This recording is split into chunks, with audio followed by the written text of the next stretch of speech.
Te doy la bienvenida a la librería encantada, un lugar donde cada página es un hechizo y cada historia una puerta a lo desconocido. En esta ocasión las luces bajan, el silencio se vuelve cómplice y el misterio toma asiento con nosotros. Aquí las palabras cobran vida entre niebla, deducciones brillantes y enigmas que esperan ser resueltos. Juntos viajaremos a calles antiguas, habitaciones cerradas y casos donde nada es lo que parece. Así que toma asiento, prepara tu bebida, porque hoy nos adentramos en las aventuras de Sherlock Holmes, un libro escrito por Arthur Conan Doyle. En esta ocasión leeremos la parte 2 del capítulo 6, El hombre del labio torcido. Bueno, lo tomaremos como una hipótesis de trabajo a la falta de una mejor. Boone, como le he dicho, fue detenido y llevado a la comisaría, pero no pudo demostrarse que hubiera habido nunca nada contra él. Durante años había sido conocido como un mendigo profesional, pero su vida parecía haber sido muy tranquila e inocente. Así está el asunto en la actualidad, y las cuestiones que hay que resolver. ¿Qué hacía Neville St. Clair en el fumadero de opio? ¿Qué le ocurrió cuando estaba allí? ¿Dónde está ahora y qué tuvo que ver Hugh Boone con su desaparición? Está tan lejos de una solución como siempre. Confieso que no recuerdo algún caso dentro de mi experiencia que pareciera a primera vista tan sencillo y que, sin embargo, presentara tantas dificultades. Mientras Sherlock Holmes detallaba esta singular serie de acontecimientos, nosotros habíamos atravesado los alrededores de la gran ciudad hasta que las últimas casas dispersas habían quedado atrás y avanzábamos con un seto a cada lado. Sin embargo, justo cuando terminó, atravesamos dos pueblos dispersos, en los que todavía brillaban algunas luces en las ventanas. «Estamos en las afueras de Lee», dijo mi acompañante. «Hemos tocado 3 condados ingleses en nuestro corto trayecto, comenzando en Middlesex, pasando por un ángulo de Surrey y terminando en Ghent. ¿Ves esa luz entre los árboles? Son los cedros, y junto a esa lámpara está sentada una mujer cuyas ansiosas orejas ya han captado, no lo dudo, el tintineo de los pies de nuestro caballo». «Pero, ¿por qué no llevan el caso desde Baker Street?», pregunté. «Porque hay muchas averiguaciones que deben hacerse aquí. La señora St. Clair ha tenido la amabilidad de poner 2 habitantes a mi disposición, y puede estar seguro de que no tendrá más que una bienvenida para mi amiga y colega. Odio encontrarme con ella, Watson, cuando no tengo noticias de su marido. Aquí estamos.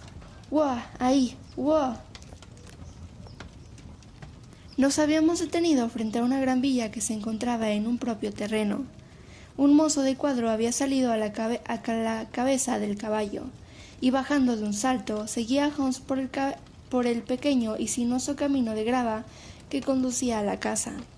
Cuando nos acercamos, la puerta se abrió de golpe, y una mujercita rubia se asomó a la abertura, vestida con una especie de muselina ligera, con un toque de gasa roja mullida en el cuello y las muñecas. Estaba de pie con su figura perfilada contra el torrente de la luz. Una mano sobre la puerta, otra medio levantada en su afán, el cuerpo ligeramente inclinado, la cabeza y la cara sobresaliendo, con los ojos ansiosos y los labios entreabiertos. Una pregunta en pie. «¿Y bien?», gritó. «¿Y bien?». Y entonces, al ver que éramos 2, lanzó un grito de esperanza que se hundió en un gemido al ver que mi compañero negaba con la cabeza y se encogía de hombros. «¿No hay buenas noticias?». «Ninguna». «¿Ninguna mala?». «No». «Gracias a Dios por eso. Pero entra. Debes estar cansado, pues has tenido un largo día. Este es mi amigo, el Dr. Watson. Me ha sido de vital utilidad en varios de mis casos, y una afortunada casualidad ha hecho posible que lo traiga y lo asocie a esta investigación». «Estoy encantada de verle», dijo ella, apretando mi mano cariñosamente. «Estoy segura de que perdonará todo lo que pueda faltar en nuestros arreglos, cuando considere el golpe que nos ha llegado tan repentinamente». «Mi querida señora», dije yo, «soy un viejo combatiente, y si no lo fuera, veo muy claro que no hace falta ninguna disculpa. Si puedo ser de alguna ayuda, ya sea para usted o para mi amigo aquí presente, seré realmente feliz». «Ahora, señor Sherlock Holmes», dijo la señora cuando entramos en un comedor bien iluminado, sobre cuya mesa se había dispuesto una cena fría Me gustaría mucho hacerle una o dos preguntas sencillas, a las que le ruego que responda sin rodeos. Por supuesto, señora. No se preocupe por mis sentimientos. No soy histérica, ni tengo tendencia a desmayarme. Simplemente deseo escuchar su verdadera opinión. ¿Sobre qué punto? En el fondo de su corazón, ¿cree usted que Neville está vivo? Sherlock Holmes parecía avergonzado por la pregunta. Francamente, pues, repitió ella, poniéndose de pie sobre la alfombra y mirándolo con agudeza mientras él se recostaba en una silla de cesto. Francamente, entonces, señora, no lo creo. ¿Cree que está muerto? Sí, lo creo. ¿Asesinado? No digo eso. Tal vez. ¿Y qué día encontró la muerte? El lunes. Entonces, quizá, señor Holmes, tenga usted la bondad de explicarme cómo es que hoy he recibido una carta suya. Sherlock Holmes se levantó de su silla como si hubiera sido galvanizado. ¿Qué? Rugió. Sí, hoy. Se puso de pie sonriendo, levantando el papelito en el aire. ¿Puedo verlo? Por supuesto. Se lo arrebató en el sofá y, alisándolo sobre la mesa, acercó la lámpara y lo examinó atentamente. Yo había abandonado mi silla y lo miraba por encima de su hombro. El sobre era muy tosco y llevaba el matasellos de Gravesend y la fecha de ese mismo día, o más bien del día anterior, pues era bastante más tarde de la medianoche. Escritura tosca, murmuró Holmes. Seguramente no es la letra de su marido, señora. No, pero el anexo sí lo es. Percibo también que quien dirigió el sobre tuvo que ir a informarse sobre la dirección. ¿Cómo puede saber eso? El nombre, verá, está en una tinta perfectamente negra, que se ha secado sola. El resto es de un color grisáceo, lo que demuestra que se ha utilizado para papel secante.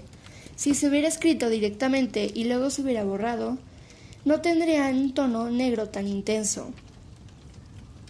Este hombre ha escrito el nombre y ha hecho una pausa antes de escribir la dirección, lo que solo puede significar que no estaba familiarizado con ella.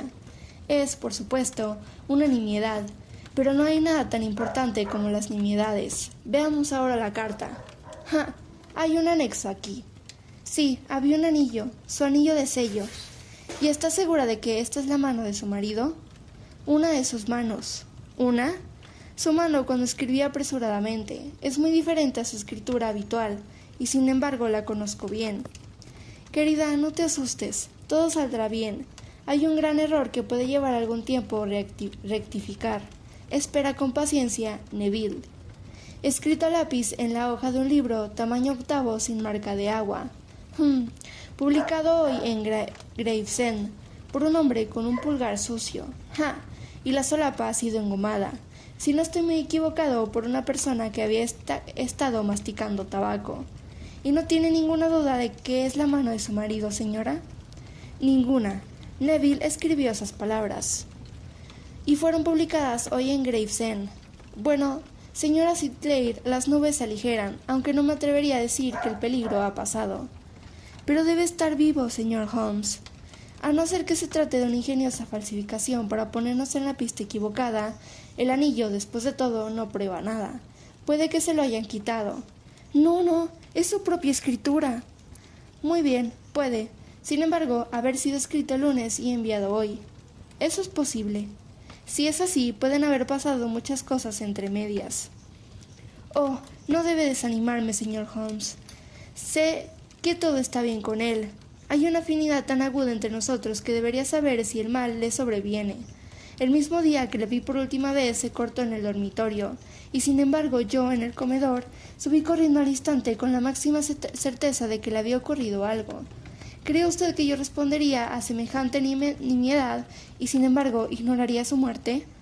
He visto demasiado para no saber que la impresión de una mujer puede ser más valiosa que la conclusión de un razonador analítico.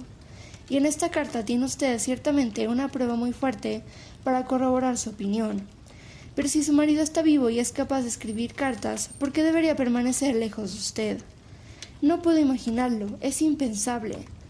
¿Y el lunes no hizo ningún comentario antes de dejarte? No. ¿Y se sorprendió al verlo en Swansdown Lane? Mucho. ¿Estaba la ventana abierta? Sí. Entonces, ¿podría haberte llamado? Puede ser. Solo, según tengo entendido, dio un grito inarticulado. Sí. ¿Una llamada de auxilio, pensó usted? Sí, agitó las manos. Pero podría haber sido un grito de sorpresa. El asombro ante la inesperada visión de usted podría hacer que levantara las manos. Es posible. ¿Y pensaste que lo habían hecho retroceder? Desapareció tan repentinamente. Podría haber saltado hacia atrás. ¿No vio a nadie más en la habitación? No, pero este horrible hombre confesó haber estado allí, y el Lascar estaba al pie de la escalera. Así es. Su marido, por lo que puedo ver, tenía puesta su ropa ordinaria, pero sin cuello ni corbata. Vi claramente su garganta desnuda. ¿Había hablado alguna vez de Swindon Lane? Nunca. ¿Había mostrado alguna vez señales de haber tomado opio? Nunca. Gracias, señorita Sitclair. Esos son los puntos principales sobre los que quería ser absolutamente claro. Ahora cenaremos un poco y nos retiraremos, porque mañana podemos tener un día muy ocupado.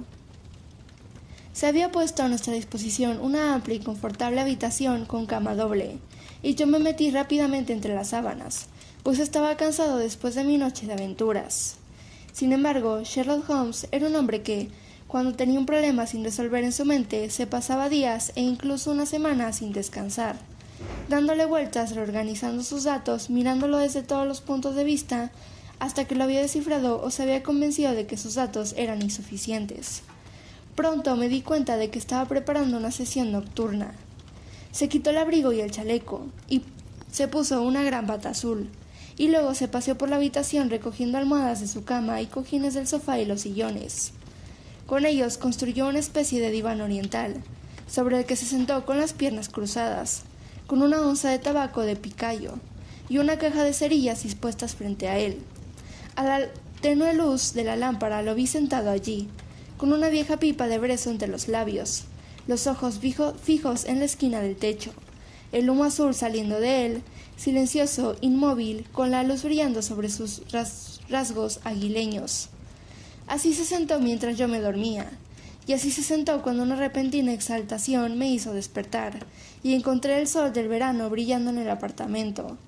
La pipa seguía entre sus labios, el humo seguía enroscándose hacia arriba, y la habitación estaba llena de una densa bruma de tabaco, pero no quedaba nada del montón de trapos que había visto la noche anterior. ¿Despierto, Watson?, preguntó. Sí. ¿Listo para un paseo por la mañana? Desde luego. Entonces vístete. Nadie se ha movido todavía, pero sé dónde duerme el mozo de cuadra, y pronto tendremos la correa afuera. Se rió para sí mismo mientras hablaba. Sus ojos brillaron y parecía un hombre diferente, sombrío, al sombrío pensador de la noche anterior. Mientras me vestía, miré el reloj.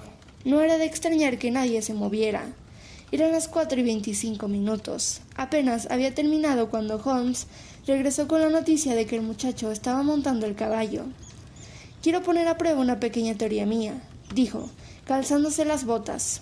Creo, Watson, que ahora se encuentra usted en presencia de uno de los más absolutos tontos de Europa.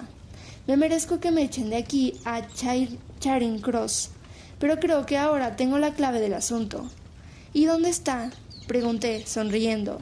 En el baño, respondió. Oh, sí, no estoy bromeando, continuó al ver mi mirada de incredulidad. Acabo de estar allí, y lo he secado, y lo tengo en esta bolsa de Gladstone. Vamos, muchacho, y veremos si no encaja en la cerradura. Bajamos las escaleras lo más silenciosamente posible, y salimos al brillante sol de la mañana. En el camino estaba nuestro caballo y el carro, con el mozo de cuadra medio vestido esperando a la cabeza. Nos subimos a él y salimos corriendo por la carretera de Londres. Algunos carros de campo se movían, llevando verduras a la metrópoli, pero las líneas de villas a ambos lados estaban tan silenciosas y sin vida como una ciudad en sueño. Ha sido un caso singular en algunos puntos, dijo Holmes haciendo galopar al caballo. Confieso que he estado tan ciego como un topo, pero es mejor aprender la sabiduría tarde que no aprenderla nunca. En la ciudad, los más madrugadores empiezan a mirar con sueño desde sus ventanas cuando atravesamos las calles del lado de Surrey.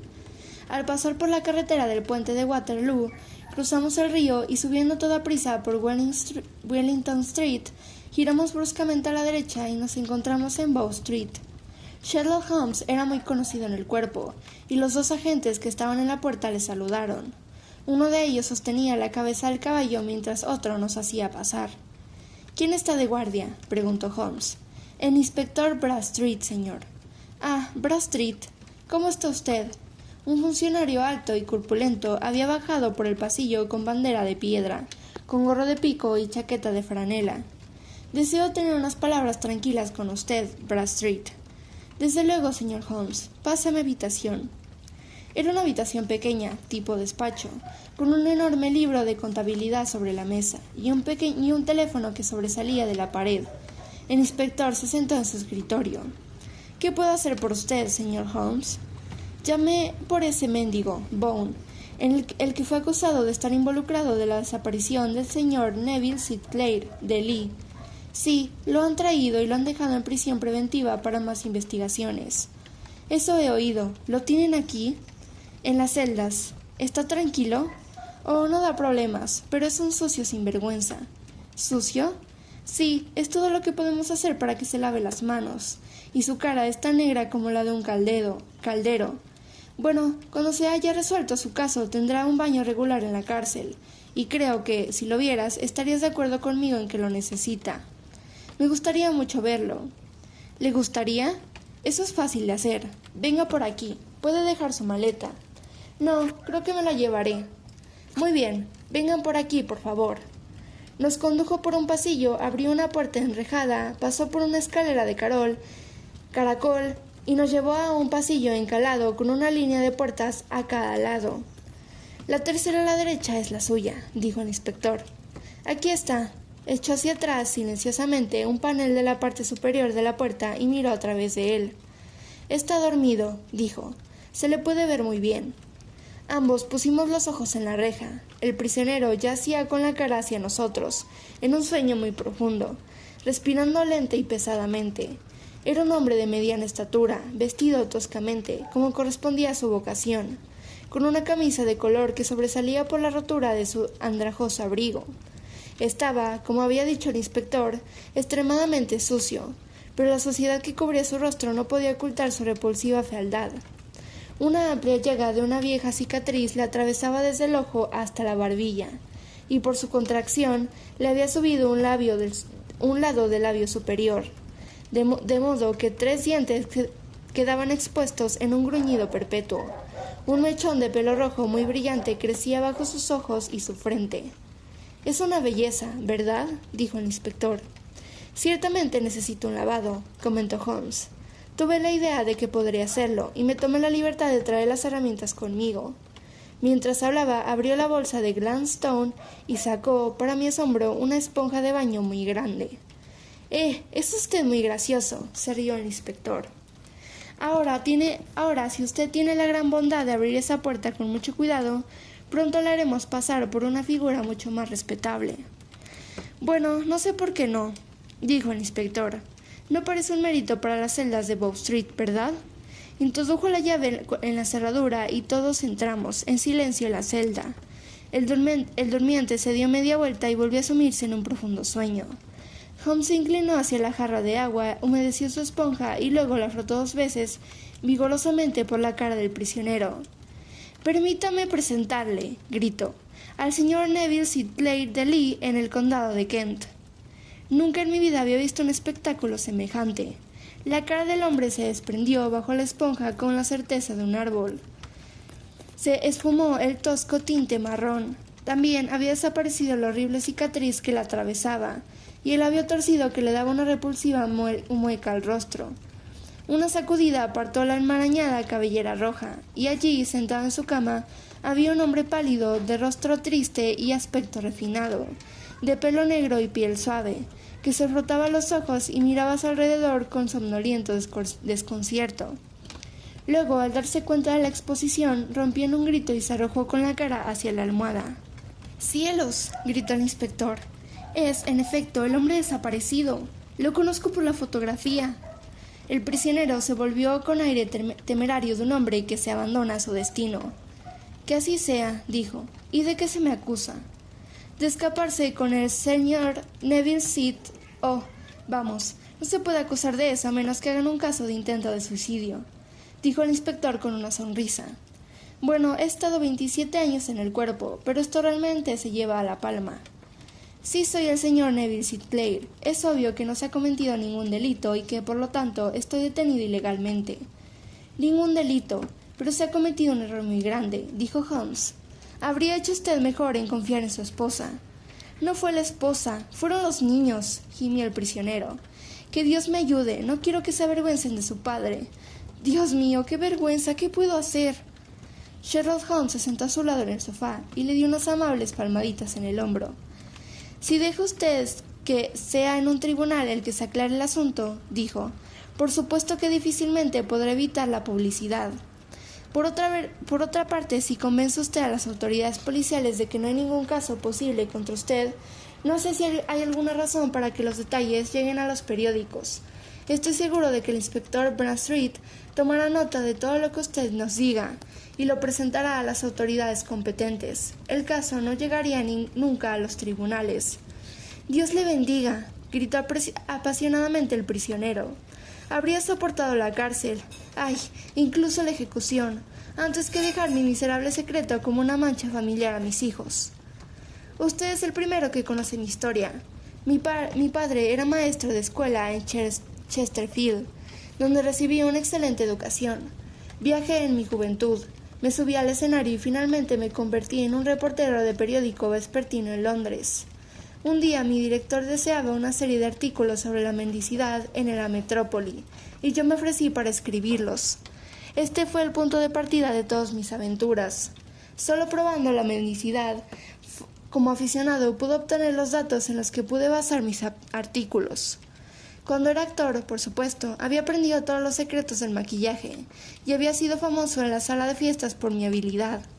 Ahora me aproveché de mis logros, me pinté la cara y para hacerme lo más lamentable posible, me hice una buena cicatriz y me fijé en un lado del labio en una torsión con la ayuda de un pequeño trozo de yeso de color carne. Luego, con una cabellera pelirroja y un vestido apropiado, tomé mis puestos en la parte comercial de la ciudad, aparentemente como vendedor de fósforos, pero en realidad como mendigo.